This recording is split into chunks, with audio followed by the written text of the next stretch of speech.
Members and testifiers, welcome back to the Property Tax Committee. Thank you for your patience. We'll continue on with our agenda with the intention of finishing up by 6:30 p.m.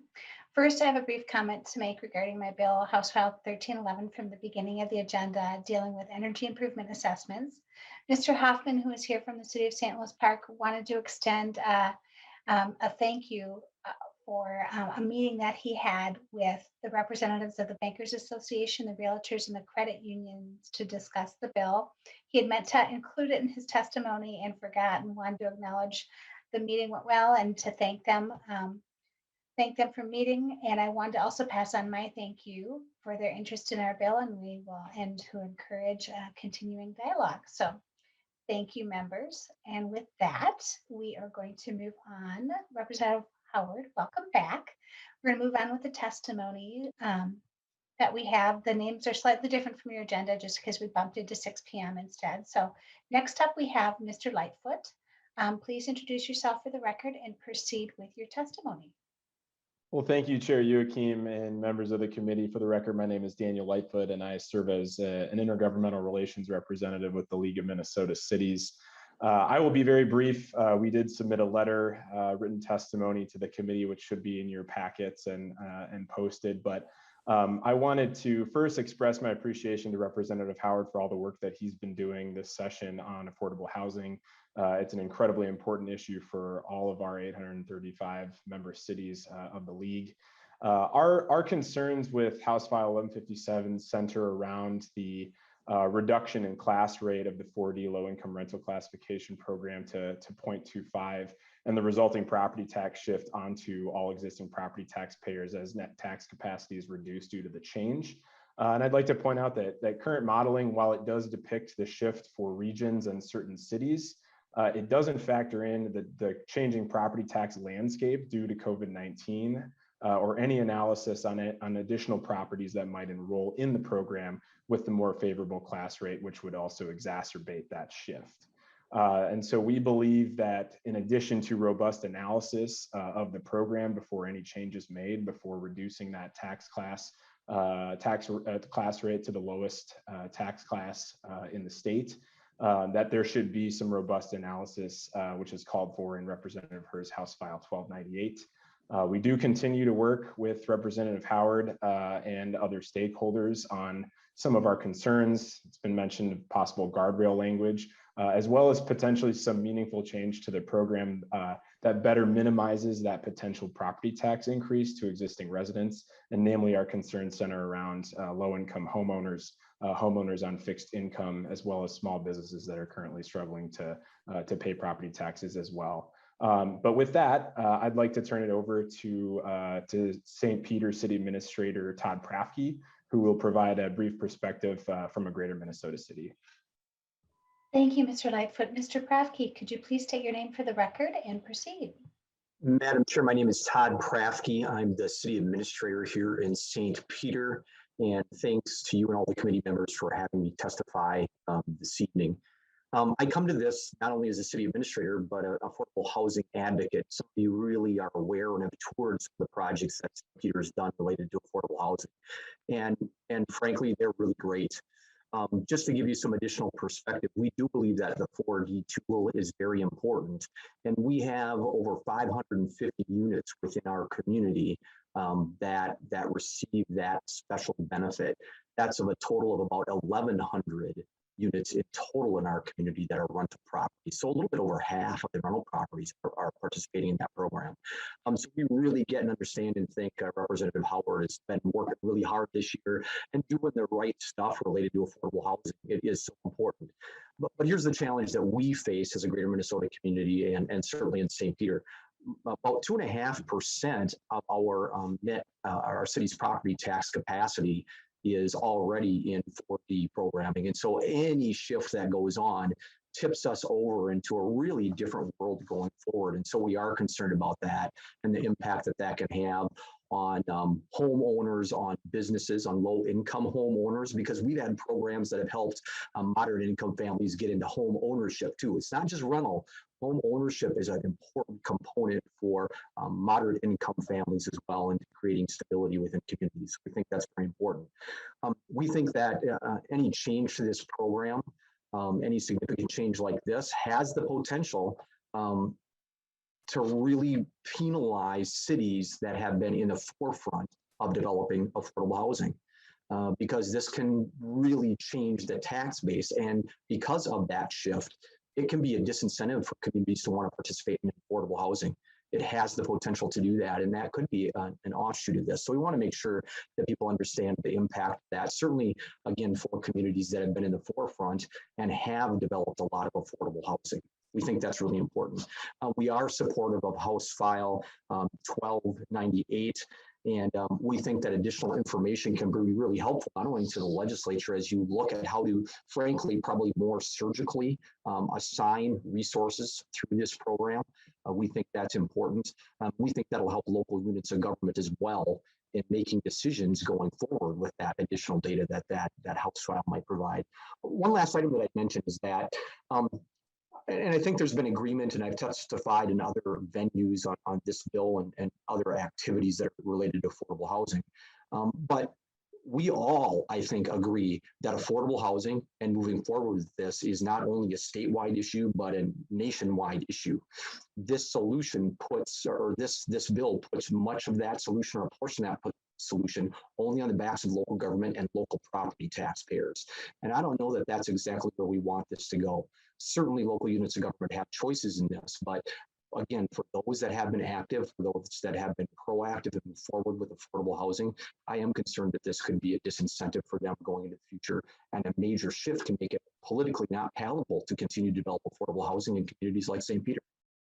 Thanks, Madam Chair, for your time.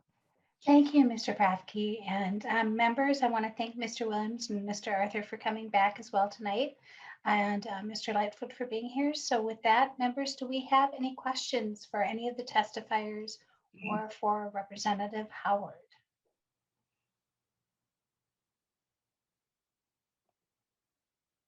I'll give it a minute.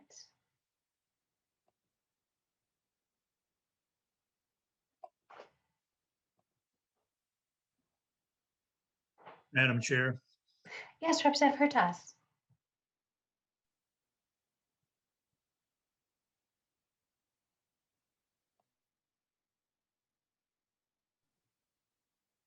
Go ahead, Representative Hurtas.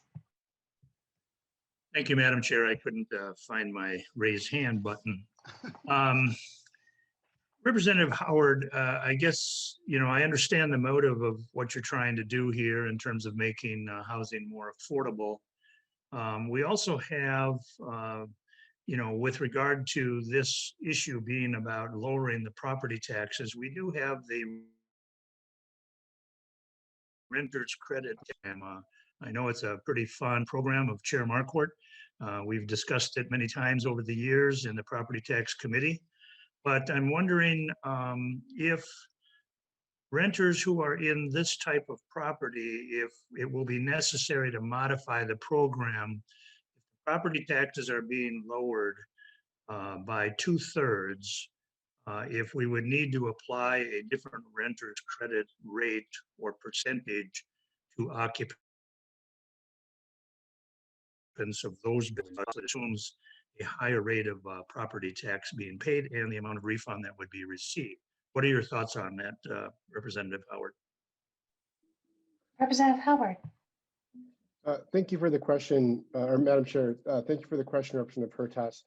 I'd be happy to follow up. As I understand, the renter's credit is going to be pegged in somewhat to the rents that the actual tenants are going to be paying, and I'm not exactly sure.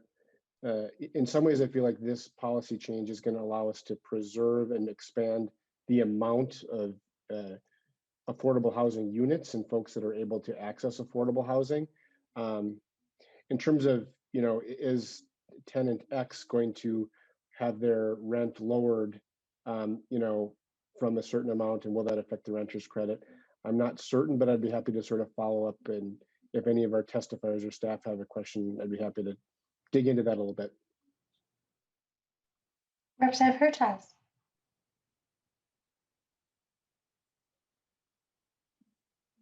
Madam Chair? Yes, did you have a follow-up, Representative Hertaus? I did, thank you. Well, Representative Howard, the renter's credit assumes that a certain percent of rent paid is the amount that is eligible for a percent of the, for a refund based on income. And obviously there are other classes of property which the assumption is that they're paying the normal property tax rate without this adjustment in rate. So the point I'm trying to make is that with the current renters program, it assumes a percentage of the total rent paid is paid as property tax. Here is a situation, if your bill is enacted, you will actually be lowering that property tax per unit by approximately 2/3, from 0.75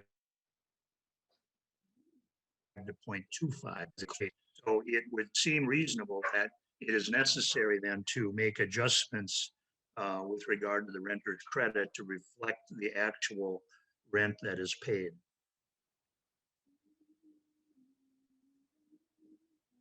I should say property taxes within the rent that's paid. Yes, thank you. Representative Howard, did you have any comments? And then I see Representative Gomez on too. No, Madam Chair, happy to kind of dig into that a little bit. Yeah, Representative Hertaus does bring up another good point too. There is some interaction, would be some interaction with the property tax refund as well if more of the burden was shifted over to homeowners on the property tax refund fund, and there would be a revenue estimate on that. I'm not sure if we have it yet in our packets, but Representative Gomez. Thank you, Madam Chair. I guess just on this issue of changing the percentage of, I think it's like there's an assumption in statute that 19% of rent, I think it is basically composed of property taxes. I think that we could probably have sort of a broader conversation about whether that's still the right percentage to use or not. I guess what I would say is that, people rent homes from in different kinds of in properties, in different kind of varieties of properties that are taxed at different class rates, and we don't adjust for that already in our property tax refund calculation. So, I think that the other piece kind of that we talked about earlier, and the question that I had earlier, is like when I think that Mr. Arthur and Mr. Williams talked a little bit about, what it takes to run a nonprofit basically what it takes to like run the kind of housing that they do, which is often like supportive services. And, that a lot of times the finances are so tight that you do have to put off certain investments that you would otherwise make. And so when they were talking to us about this this break, what they were saying was that they were going to reinvest a lot of that into the property itself. The other piece is that there's not like a guarantee that somebody's rent is going to go down because of the investment that they get from basically investment or the break that they get in 4D. And so I guess like just the kind of reality is that we just use that sort of 19%. I mean, as something that doesn't exactly perfectly reflect the percentage that every renter in every variety of housing that's charged a different class rate across the state pays, right? It doesn't exactly reflect that. And we don't go into those sort of really complex calculations. So I guess I just would say that I support this, and I wouldn't want us to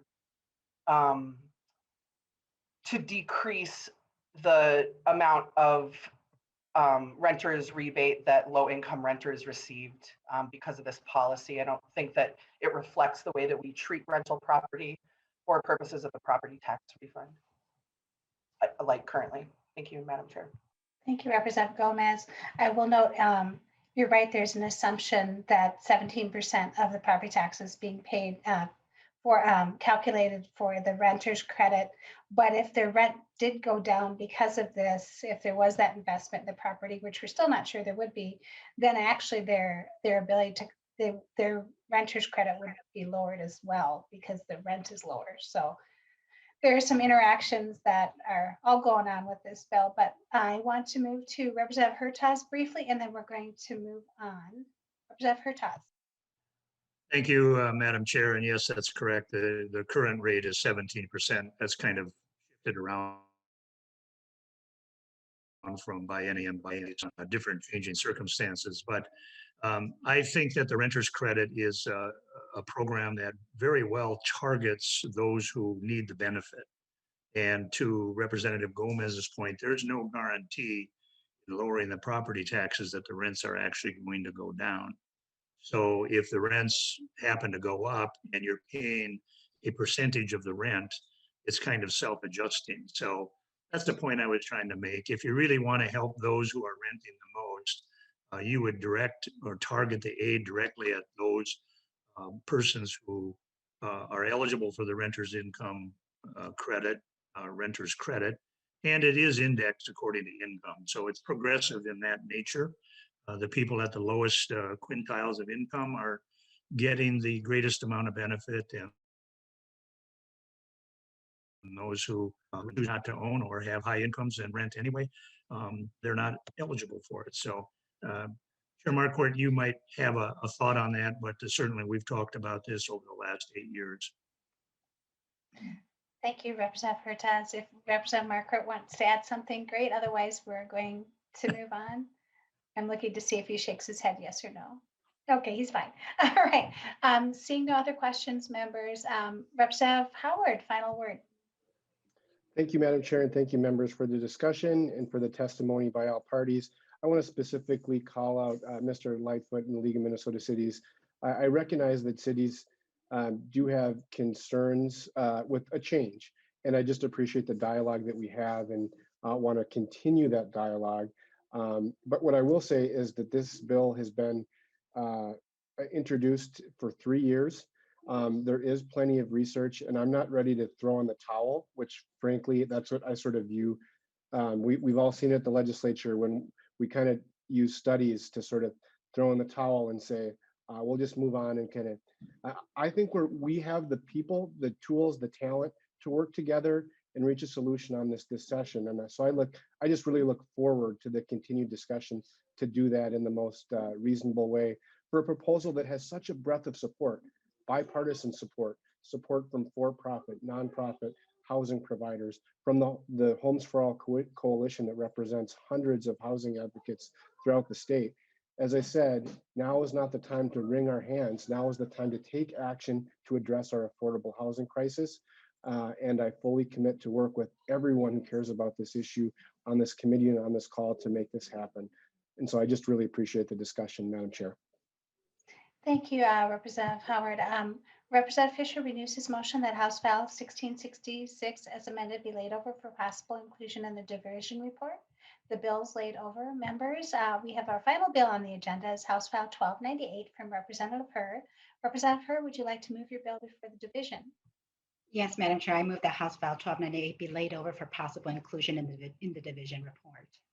Thank you, Representative Hurd, and I'm sorry we're on a tight schedule again, but to your bill. Thank you, Madam Chair, and thank you all for returning. Committee members, in front of you is House File 1298, a bill to analyze the 4D low-income rental housing program. So mine is sort of a little bit of the flip side of Representative Howard's bill for those who might not kind of understand the difference between why there are two bills on 4D up.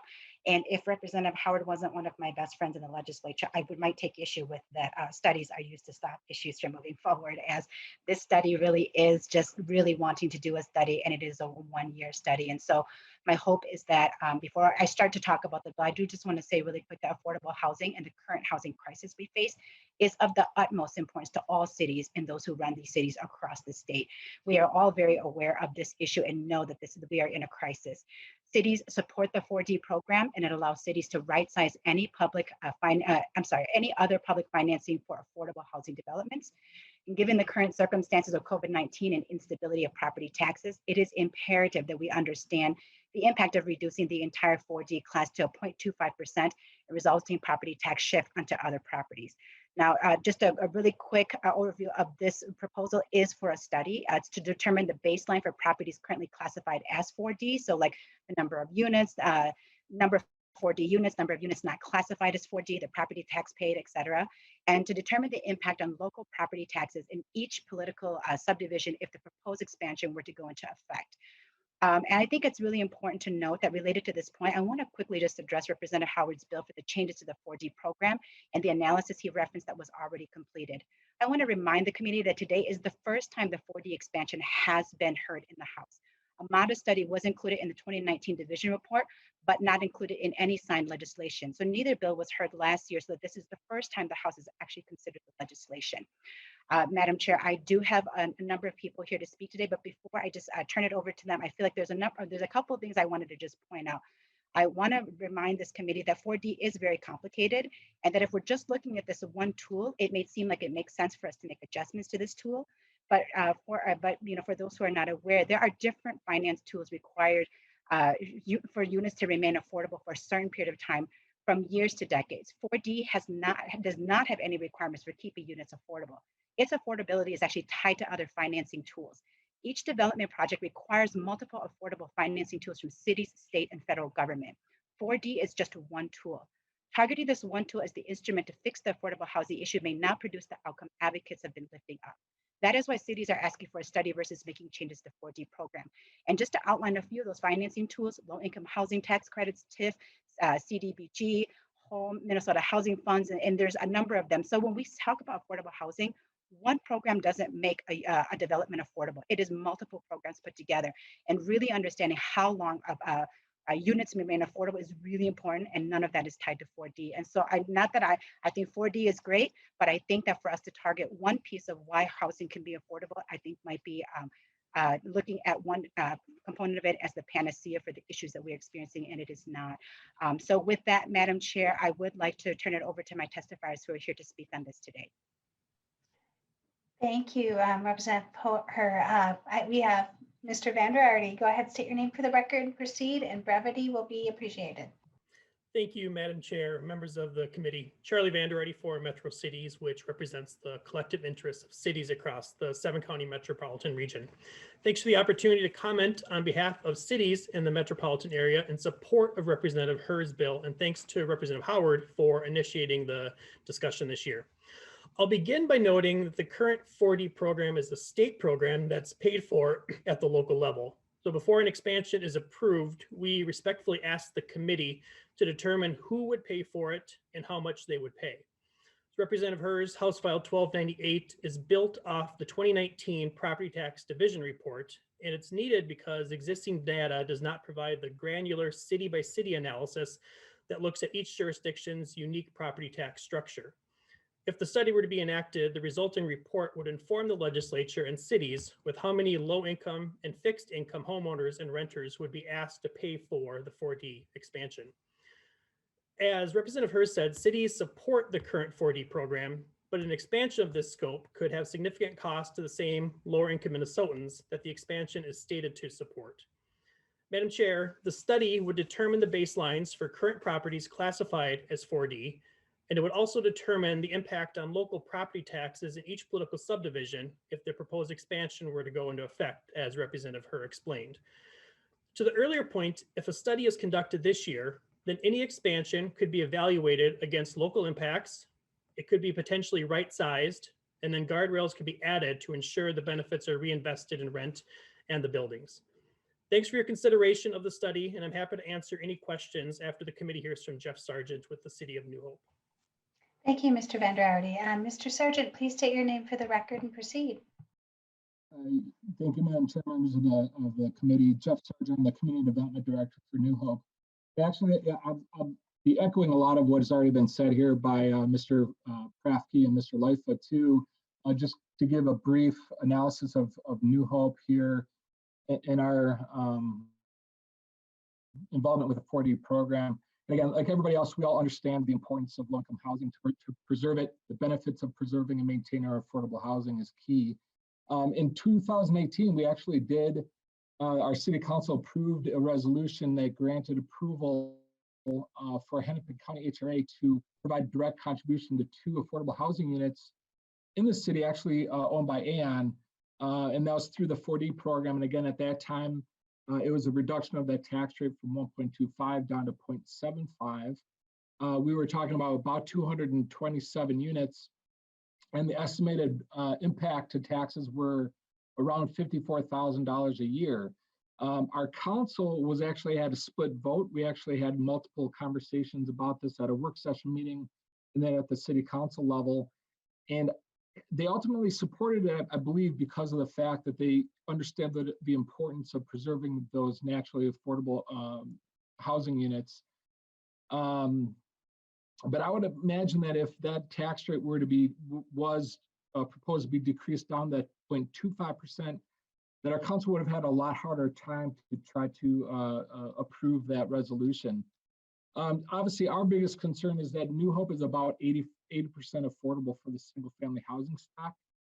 It's inevitable, I believe, that the single family taxpayers would potentially have to help make up for the lost budget revenue from a reduction of the 4D tax rate to 0.25.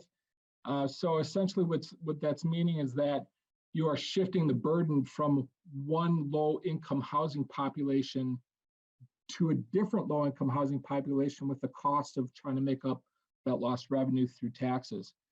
So, you know, it has been said that there is going to be that shift, but no one really knows what that shift is.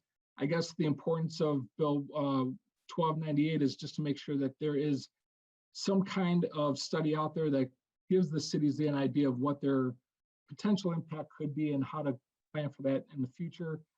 For that reason, you know, we would obviously support Representative Herr's bill here for that analysis. And I'd be happy to answer questions, and thank you for your time. Thank you, Mr. Sargent. I don't see any hands up right now, and I know we're up against the clock. So members, I think I'm going to give Representative Herr the final word, and this is going to be laid over so we can continue to have this conversation maybe offline as well. So Representative Herr. Thank you, Madam Chair, and thank you, committee, for hearing our bill today. I just wanted to point out real quick that we heard from nonprofit developers today, but I think it's important for members to know that nonprofit and private developers use 4D very differently. Nonprofit developers do work very hard to build deeply affordable housing. Private developers use 4D to fill in their financing gap to build some units that are affordable. The level of affordability is based on which affordable financing tools they use. This matters because we do have a huge need for deeply affordable housing, which is the least likely to be built. And these changes within the 4D without doing the study does not guarantee that this will happen.